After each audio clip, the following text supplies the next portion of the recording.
ታመጣልኝ ከፍያታለሁ። በቃ አፍህን ዝጋ፣ እገልሃለሁ። ለምን? እውነት ነው ፀሐይ? ንገሪኝ እስኪ። አንቺ የሱ ሰላይ ነሽ?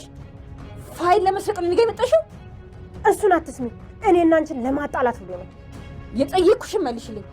እውነት ነው ወይስ አይደለም? ገነት አትርከኝ። እውነት ነው። ከእሷ በቀር ይሄን ሁሉ መረጃ ከየት አገኛለሁ? ሰማሽ ገነት?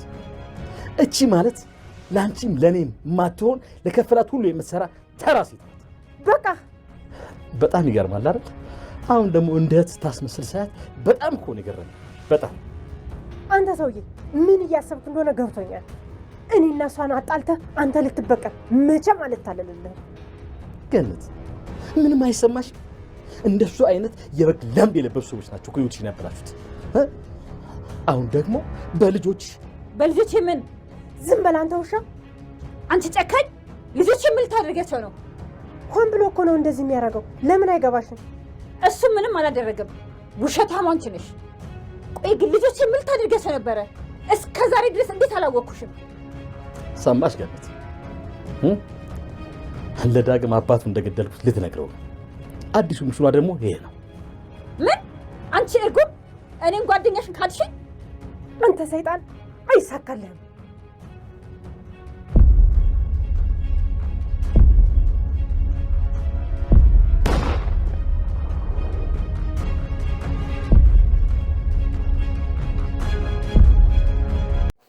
በጣም እንግዲህ በሚያሳዝን ሁኔታ ዛሬ ላይ ወይዘሮ ገነት ማለት ነው ሁሉንም ነገር እውነታውን አወቀች። እናም እንግዲህ ጓደኛሽ ክህደት ፈጽማብሻለች እያለ እንግዲህ ክህደት ፈጽማብሻለች ብሏት እንግዲህ እሷን በማናደድ እሷን ስሜታዊ በማድረግ ማለት ነው ወደ እሷ እንድትተኩስ ነበረ የእሱ ፍላጎትም። እናም እንግዲህ ግን ጓደኛዋ በጣም ብልህ ነበረችና እሷ እንደማናደድ እንደፈለገም ገብቷት በስተመጨረሻም ግን በእርግጥ እኔ ክፉ ሰው ነበርኩኝ፣ ዛሬ ላይ ግን ተሻሽያለሁ በማለትም እንግዲህ የወይዘሮ የገነት ጓደኛ ትናገራለች። እናም እንግዲህ በሌላኛው በኩል ሳሚና ብሌን አሁን ላይ እንደ ቀድሞ ጓደኝነታቸውን ተመልሷል። በሌላኛው በኩል ደግሞ ሰላም አሁን ላይ ለልጇን አሽቀንጥራ ከቤት አውጥታ ጥላታለች። በጣም እንግዲህ በሚያሳዝን ሁኔታ ደስም በሚል ሁኔታ እኔ እናት ነኝ እንጂ ሞኝ አይደለሁም በማለትም እኔ አንቺ ልጄ ስለሆንሽ ብቻ ጸጥ ምልበት ምንም አይነት ምክንያት የለም፣ ጸባይሽን ካላሳመርሽ ትወጫለሽ ከዚህ ቤት ብላ ሻንጣዋን እንግዲህ ሰብስባ አዘጋጅታላት። ቃልም እንግዲህ ብልጥ እና ብልህ ስለነበረች ይቅርታ አርግልኝ እማዬ፣ ከዚህ በኋላ አንድች ነገር እንድቻለሳተም እባክሽን ብላ እንግዲህ ለመነቻት ማለት ነው። እሷም ወይዘሮ ሰላምም በፍጹም ከዚህ በኋላም አልሳሳትም፣ ባለፈው ወደ ቤቴ ስለመለስኩሽም በጣም ነው የተሳሳትኩት፣ በጣም ጸጽቶኛል፣ አሁን ቀጥ ብለሽ ከቤቴ ውጭልኝ፣ አይንሽን ማየት አልፈልግም ብላ እንግዲህ ከቤት ልታባረት ትላለች። እናም እንግዲህ ከቤትም እንግዲህ ያው አልወጣም ብላለች ማለት አልወጣም ብላ ስትጋተታት ሻንጣዋን ይዛ እሷንም እጇን አንጠልጥላ በሩን ክፍት አድርጋ ውርውር አረገቻት ማለት ነው። በጣም በሚገርም ሁኔታ ወይዘሮ ሰላም ዛሬ ላይ አንቺ ብትሆኚ ለካ እኔ ሀብትና ንብረቱን በስምሽ አርጌልሽ ቢሆን ኖሮ ይሄኔ ለካ አንቺ የራስሽ ነበረ የምትገይ፣ እስካሁንም ያልገደልሽኝ ለጥቅምሽ ስትይ ነው በማለትም እንግዲህ ተናግራለች። ቃልም እንግዲህ እባክሽን እናቴ ይቅርታ አርግልኝ በማለትም በውስጧም እንግዲህ አሁን እኮ ከዚህ ቤት ከወጣው ምንም አይነት አማራጭ አይኖረኝም፣ ምን ይሻለኛል በማለትም ተናግራለች። እናም እንግዲህ በጣም ግን በሚገርም ሁኔታ ወይዘሮ ሰላም በጣም ነው የነቃችው በዚህ ሰዓት ማለት ነው። ምክንያቱም በፍጹም እየተጫወተችባት ነው ማለት ነው እና ውጤቱን እስከ መቀየር ብሌንን ከቤት እስከማስወጣት ደርሳ ነበረ እና ያው የእጇን ያገኘችው እሰይ ብለናል ማለት ነው። በሌላኛው በኩል ደግሞ አሁን ላይ ዳግምና ብሌን ጥሩ ላይ አይደሉም፣ አሁን ላይ ማለት ነው ጥሩ ላይ አይደሉም። ምክንያቱም ሳሚ አሁን ላይ ወደ ሰላም ቤት ሰላም እባክሽን እዚህ መሆን ይችላለሁኝ እናንተን ለመጠበቅ በኃይሉ አሁን ቃልን ከቤት ስላስወጣሻት በኃይሉ ይተናኮስሻል፣ ምናልባት ደግሞ የሆነ ነገር ሊያረግባችሁ ይችላል፣ እባካችሁ ልጠብቃችሁ ከጎናችሁ ልሁን ብሎ እንግዲህ የራሱን ሴኩሪቲ ጋርድ ሆነ አድርጎ እሺ ብላዋለችም ወይዘሮ ሰላም በደስታ ምክንያቱም ከአጠገቧ ማንንም ሰው እንደሌለና የቤት ሰራተኛዋ ብሌን ብቻ ከአጠገቧ ስላለች ኧረ ችግር የለውም እሺ ይሁን በማለትም እንግዲህ የሳሚ እንትን ተቀብላለች። እናም እንግዲህ የሳሚ ያው ንግግር ከተቀበለች በኋላ ዳጊ በጣም አበደ ማለት በቃ በጣም ነው የተቆጣው ማለት ነው። እንዴት እንደዚህ ይሆናል ብሎ ማለት ነው። እና ብሌንም ፍቃዷ ከሆነ ስትል ወይዘሮ ሰላም ብሌን ኧረ ችግር የለውም እኔ ምን ጨነቀኝ እንዴ እንደውም ጥሩ ነው እኮ ለኛ በማለትም ብሌን እንግዲህ ትናገራለች። መጀመሪያም እንግዲህ ቡና ተቀርቶለት እንካ ቡና ሲባል አልጠጣም ራሳችሁ ጠጡ ብሎ ያኮረፈ ሲሆን ዳጊ ግን አሁን ላይ በዚህ ጸባዩ ብሌንን ያጣታል። ምክንያቱም ሳሚ ከአጠገቧ ከሆነ ውሎና አዳሯን ከተከታተለ ሁሉንም ነገር እሷ ስትቀርበው ማለት ነው የበለጠ የፍቅር ግንኙነታቸው ከፍ ይላል ብለን እናስባለን። በሌላኛው በኩል ደግሞ ወይዘሮ ሰላም ሰው ስለሌላት ልቀመጥ ሲላት በፈቃደኝነት ደስ ብሏታል። ምክንያቱም ያው ማንንም ሰው የለባትም እና ብሌንና እሷ ብቻ ስለሆኑ ደስ ነው ያላት። ዳጊ ግን ምንም አልወደደውም። በሰው ቤት እንዴት በማለትም በጣም ተናደደ።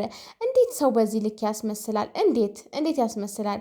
ያ ሁሉ የነበረ ጨካኝና በጉልበቱ የሚተማመን ሰው ዛሬ ላይ እንግዲህ ምርጥ ሰው ሆኖ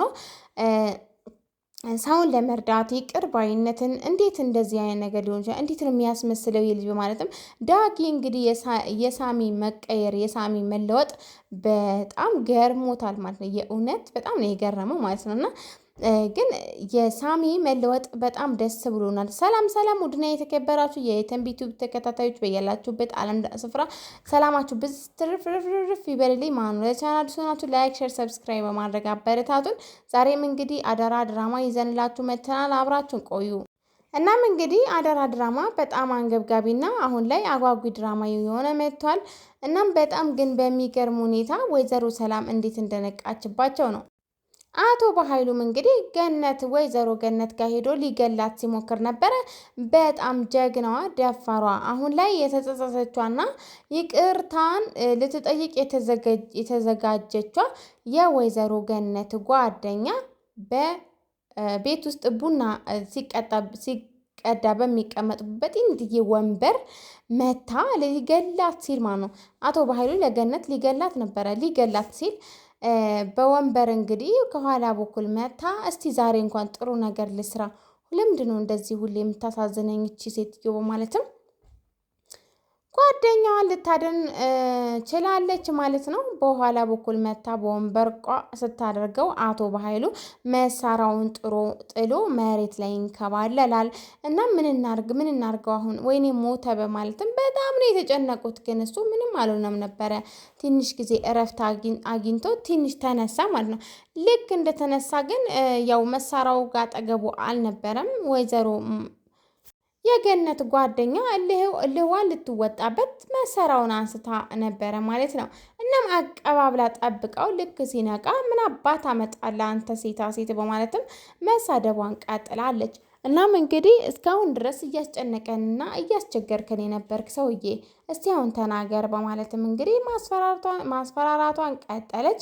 ግን ደግሞ አቶ በኃይሉ አንድ ነገር ትዝ አለው። እንዲህ እስካሁን ድረስ እኮ እስከ ዛሬ እኮ በአንቺ ወሬ እየወሰደች እኔ ጋር ወሬ ታመላልስ ነበር። እሷ እኮ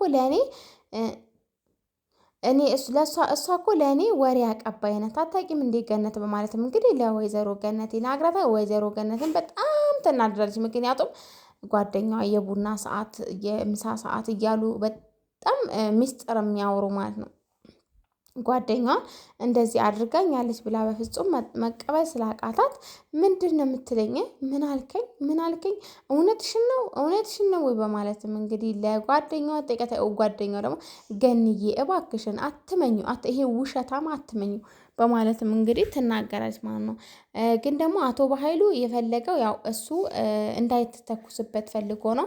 የእሷም እንግዲህ እንደውም እኮ የሰለሞን ሚስት መሆንሽን እሷ ናት የነገረችኝ በማለትም ይናገራል ማለት ነው። እሷም ደነገጠች። ምክንያቱም እያንዳንዱን ነገር ለእሷ ተነግራ ስለነበረ እንግዲህ ይባስ ብሎ እንዴ ወይዘሮ ፀሐይ የታለ የአቶ ሰለሞን ፋይል በማለት ይጠይቃታል። የምን ፋይል ነው የምትለው ያመሃል እንዴ በማለት ትመልስለታለች። እሱም እንግዲህ እየሳቀ አሁን እንደዚህ ካባላኋቸው እኔ መሳሪያውን ይዤ ሁለታቸውን ገድያቸው ከዚህ ቤት እወጣለሁ፣ እንደዚህ ካልሆነ በፍጹም አይለቁኝም እነዚህ ሴቶች ብሎ ፈርቶ ነበር እንደዛ ያደረገው። እናም ግን ወይዘሮ ፀሐይ ማለት ነው እሷ የእሱ ተንኮል በደንብ አርጋ ጥንቅቅ አርጋ ስለምታውቀው አልተታለለችም። ወይዘሮ ገነት ግን ልትታለል ብላ ነበረ። ግን ደግሞ በስተመጨረሻ ወይዘሮ ፀሐይ ለአቶ በኃይሉ ገደለችው፣ ተኩሳ ገደለችው ማን ነው። እና በጣም ነው የሚገርመው። ምክንያቱም እስካሁን ድረስ አቶ በኃይሉ ማንንም ሰው የማይፈራና እምቢተኝነት ያለበት ሰው ነበረ። ቀጣይ እንግዲህ እንደሚሆን አይታወቅም። እስከዛው ድረስ ያልቆዩልኝ። ለቻናል ሲሆናችሁ ላይክ፣ ሼር፣ ሰብስክራይብ ያደረጋችሁ አበረታቱን ባይ